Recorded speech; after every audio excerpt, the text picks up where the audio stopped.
All right, welcome everyone. We're Semblance of Sanity. I'm Caleb. I'm Jacob. And we're here for Shinsekai Yori, episode 15. Oh boy. Are we finally there? Is this the thing that Maria does that would make it so it would have been better if she had never been born? It's possible, yeah. Yeah. It's very possible. She might have saved his life for now. But they're gone, and it's not because necessarily they were, attacked. It's probably because they don't entirely trust you. Yep. Yes. Okay. This is lovely. This is fine. It's gonna be just great. It's gonna be a problem. Yeah. Just a bit of a problem. But hey, they could still find them before the time limit. Maybe. So y'all, without further ado, let's get into this. All right, everyone. Now be sure to go check out the reaction portion of the video in the description below. Then come back here for the discussion.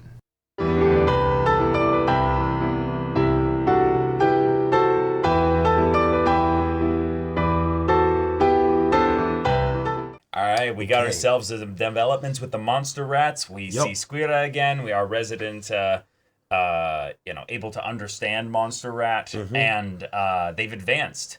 They've joined a couple colonies together. And now we have a democracy, a representative democracy of sorts. And they've basically realized that, hey, the monarchy could have led to anarchy. So we had to get rid of it. Yeah. That's the problem, is that they have, by the nature of their own evolution, basically come to the realization that they needed a monarchy because the queens were the ones that would birth them. Yep. So it's we can't just kill them, and we do kind of need them, so we'll give them executive power. But now it's wait a minute. They weren't very nice, so they were kind of problematic. So we need to give them still the power to keep our survival going here, but literally no political power. And maybe no even personal agency. None at all. No. Not even mentally. Strapped down. Maybe lobotomized. Oh yeah. Probably even just forced to basically birth. Yep. In no uncertain terms or in very certain terms, and just that's it. Yeah. We feed you just enough to do that, but no. And that has, in a very interesting way, by enslaving the queen in this way, they have replicated a very cruel, form, but very similar form to what the humans have done with the monster rats, by basically saying, you serve us, we are your gods, and yes, you continually just do this and nothing else. You exist for this purpose. And because these kids don't have any real connection to probably the point where that transition point happened with humans and monster rats, they just kind of see it as, the monster rats are just animals. They're just really smart animals. That's it. It's no, they're making concrete and working with steel and things like that. It's like, we don't even have that.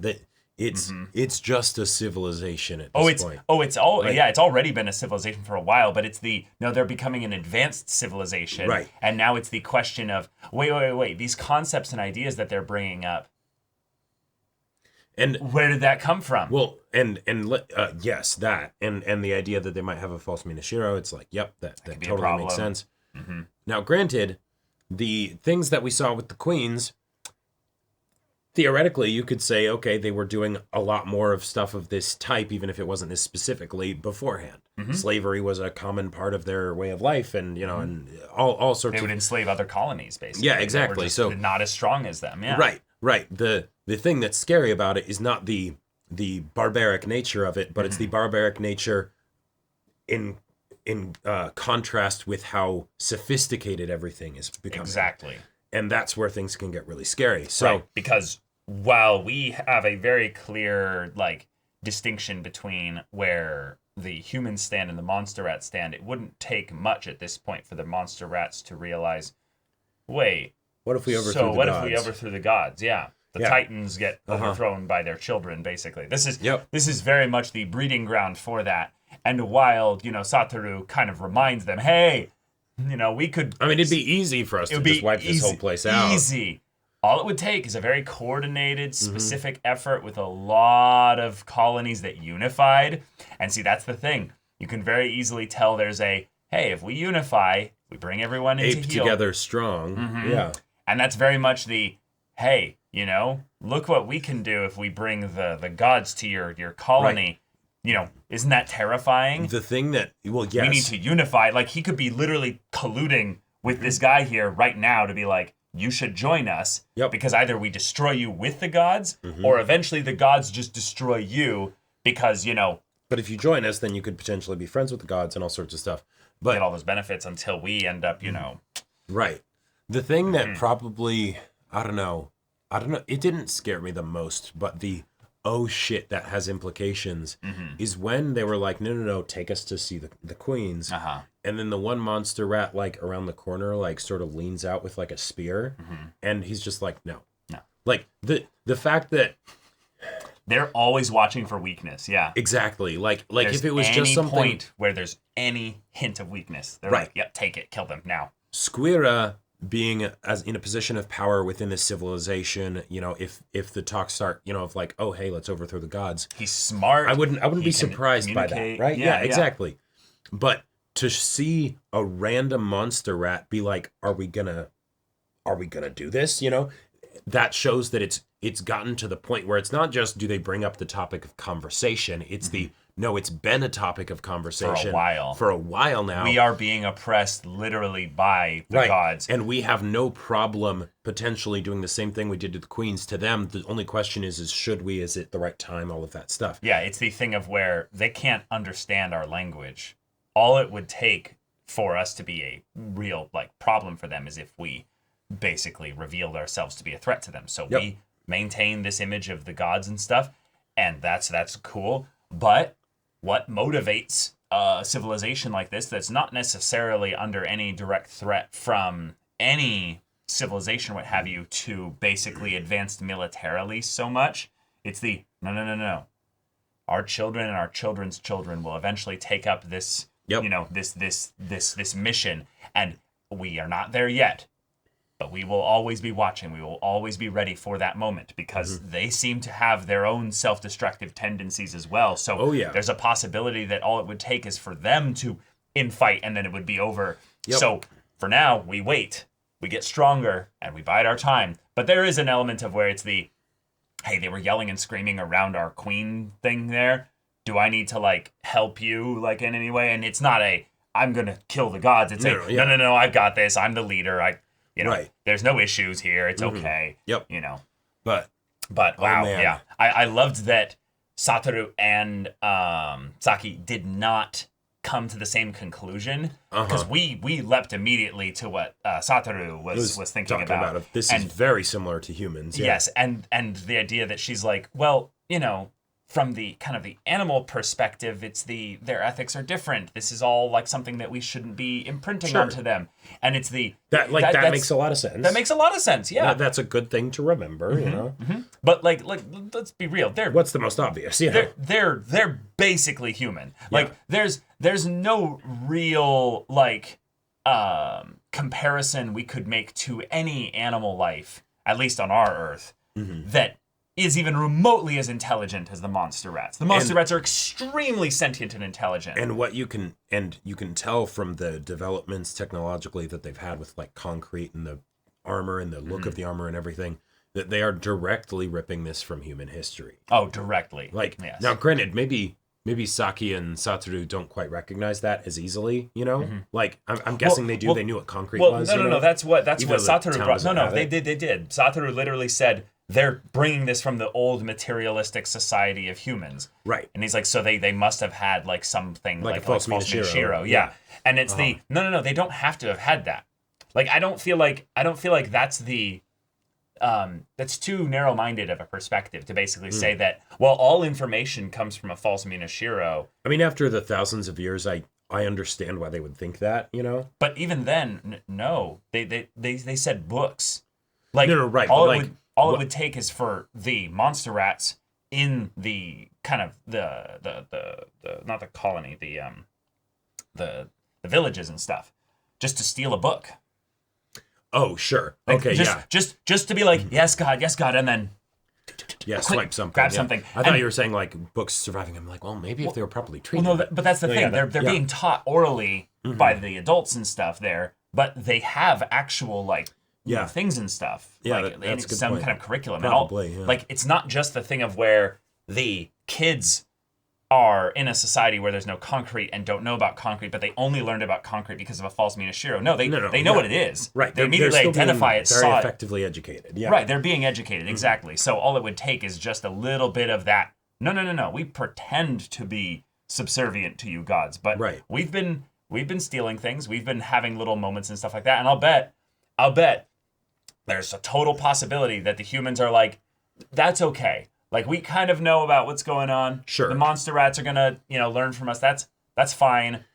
Yeah, As long maybe as that's one of the ways also that the humans get the monster rats to help them in ways that they make it's not trades just, or something. Yeah, exactly. Like it could totally be the thing of the yes, we're the gods and we could crush you, so do what we say. But at the same time, it could be the and here's a boon granted to you from the gods, Yeah. Yeah, it's the other thing of where there might be a little bit of pride and not necessarily insanity like the queen, but it's the growing fat and lazy on the well, our power is so great that one of us could go and wipe out, like one of our adult soldier guys or what have you could go in and just wipe you all out. It's not even a question of that. So rather than creating this image of we are the oppressors and you guys are our slaves, we actually do help you guys in little things and stuff like that. But maybe this is an instance of where the characters immediately exposit and guess the correct thing because, I think moves things along. I think the false Minashiro, in a way, is the least complicated way for this to happen. Because... But why would a false Minashiro tell the monster rats anything? No, totally. Right. But it's a single thing where if they were able to get it and figure out how to get the information, then that solves the entire situation. And it could also be a reason for why it's this colony having all these developments and stuff, but none of the other colonies. None of the other colonies would have been able to, say, steal books and get information or anything like that. It's okay. Okay, maybe, but I feel like that's not really an exclusive thing. I feel like with developments and stuff like this, someone's got to be first. Totally. Things don't all happen at the same time. Oh, yes. Like this isn't an evolutionary thing. This is a literal no, absolutely, new bit of technology. But with regards to the amount of progress that's happened in the 2-year time skip, basically, they went from having nothing, living underground, not even being able to smith metal. I don't think. No, they could smith metal. There was a guy I remember. Wasn't it sharpened stones?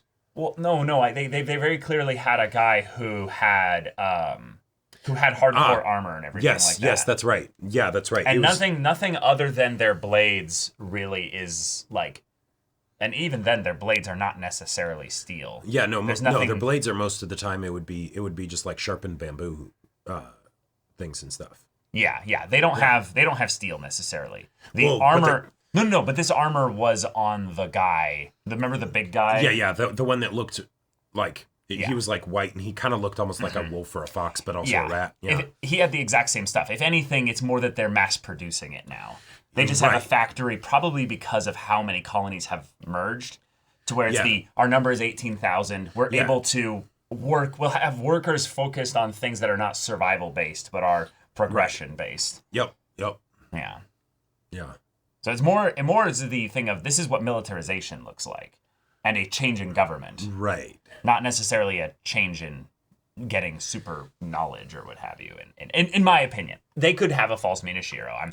Concrete is the big one that stands out to me. Yes. Because that's a very big deal. That is a big deal. Yeah. I don't know enough about the exact details of making concrete, but when I now I want to look up when concrete was invented. Because I feel like it was not that long ago. Right, but there's no within the rule last, about 150 years or right, something. but there's no rule about certain things having to be developed in certain orders or something. Oh no, totally. It's just access to resources and then the knowledge, Right. But yeah. Yeah. But all right, we almost went to war. Found Skunk.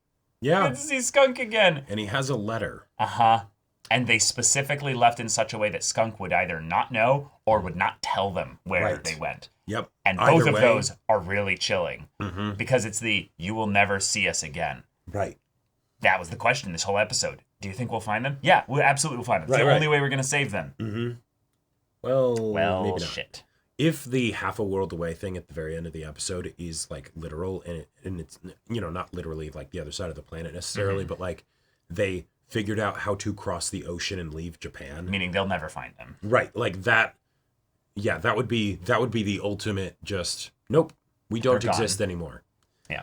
Like, we're going to time skip at some point and bump into their kids, basically. Or kid. Yeah, maybe. Right. Like it's in some ways, if they were able to say with certainty, oh, we found evidence that they did actually leave mainland Japan, like, there would be no evidence, like that. No, exactly. There would, yeah, but if somehow they could, then that might be the one way that they could convince the people of the town to change, to let it happen and be like, they're gone. You don't need to worry about them. You don't, you know, like we did not betray you. We did all the stuff that we were supposed to do. Yeah, but I mean, like, after a certain point, it comes to the, like, go look for them. Like we looked. Right. Like, you're not going to waste time doing that. You sent us because we have the highest chance of finding them. And you know we want to find them. So if we say they're gone, then they're just going to believe them. Like, there's I don't think there's any logical reason why they would be like, now you die. Well, or anything. Okay. Any logical reason? Absolutely. This is a very... That committee was not very logical when they talked to them, though. No, totally. But that's why they're not the entire ruling body of the...